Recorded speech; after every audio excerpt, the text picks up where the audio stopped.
Okay, picture this. You wake up on some strange beach. There's a sword in your hand, but you have no idea why. The air is thick with salt and, I don't know, magic. And the very first thing you hear isn't a friendly, "Are you okay?" No, it's this voice, a teacher's voice, asking you this, almost teasing you. It's the perfect setup, right? You're about to get a lesson you are completely unprepared for. And really, that's the heart of what we're digging into. The story basically asks you, what if losing your memory isn't a curse? What if it's a chance? A totally blank page where you get to write a brand new story, a new you, without all that heavy baggage of fate weighing you down. So let's set the scene. We're on Gnarl Island, a place where memories get washed away like footprints in the sand. And at the center of it all, 3 people stuck in a loop: a hero, a healer, and a very interesting teacher. First up, we've got Yusha. She wakes up, sword in hand, with this gut feeling, this powerful sense of purpose. But here's the kicker. She has zero context for it. It's like she knows she's supposed to be a hero, but she can't recall a single fight, not one person she's ever supposed to have rescued. And right there with her is Sarah. Now, she's just as confused, but the first thing she does is look to Yusha, almost like she's an anchor. You can feel this instant connection between them. Even with no shared past, their bond is what's keeping them grounded in this total fog. It just goes to show you, right, that human connection can be powerful, even when there's nothing else. And then there's Mao. Oh boy. She shows up looking like a teacher, big smile and all, but her voice is just dripping with mischief. She just waltzes in and takes charge. And that playful vibe, you just know it's hiding something way more complicated. She definitely knows more than she's saying, and you can almost feel the shadow right behind her smile. All right, so the teacher's cruel lessons. This is where things get really interesting. Mao starts training them, and it's just pure unadulterated chaos. Her advice is this total paradox. It sounds helpful, but it's always got this little twist designed to make them fail. We're about to see 2 very different philosophies go head-to-head. And this just lays it all out, doesn't it? On one hand, you've got Mao's whole philosophy. Failure is the best teacher. Super brutal. Then on the other, you have Sarah gently saying, "You're stronger than you think." It's this perfect contrast, right? Hard as nails, tough love versus just genuine, kind support.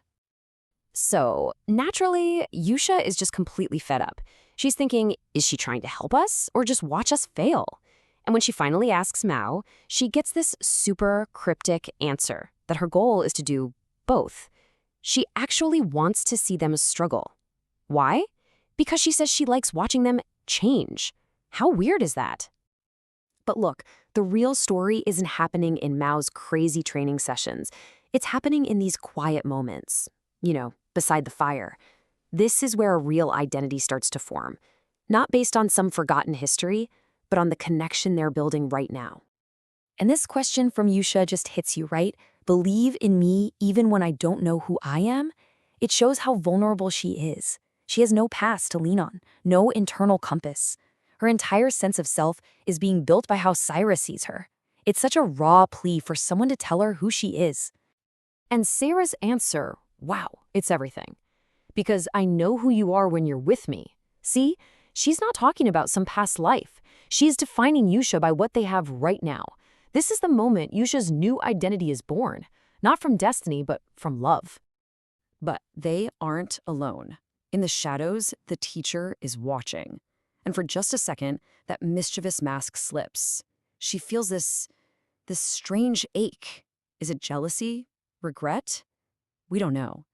But it's our first clue that her whole detached teacher act is just that, an act. This is personal for her. And that's a clue that's going to come back in a big way. Okay, deep breath. We're heading into the climax. Destiny's final choice. Suddenly, they're on a phantom battlefield, pulled out of some ancient war. You can almost smell the air change, feel the weight of this epic, tragic destiny, trying to pull them back into its orbit. And as these ghostly armies fight around her, something inside Yusha starts to stir. The old memories, her real destiny as the hero, it all comes rushing back.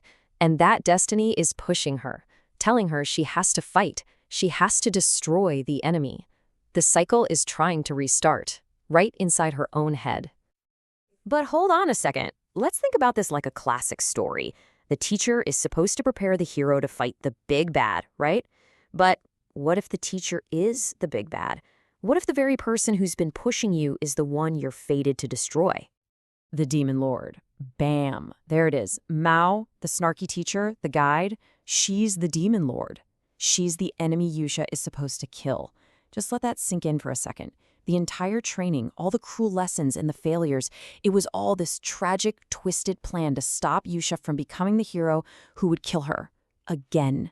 So here we are. 2 paths, 1 choice. On one side, you have Destiny. She can embrace who she was, fulfill the prophecy, and kill the Demon Lord.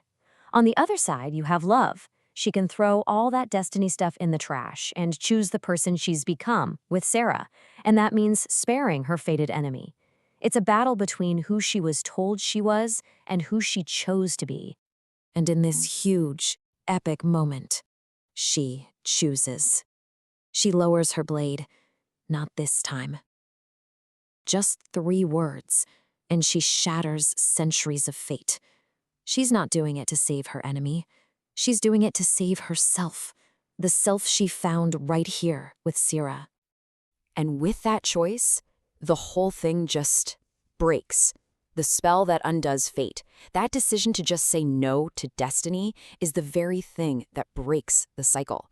And it turns out there's a new lesson to be learned here for everyone. And everything changes, just like that. The phantom battlefield is gone, replaced by a peaceful beach. Training isn't about failing anymore. It's fun.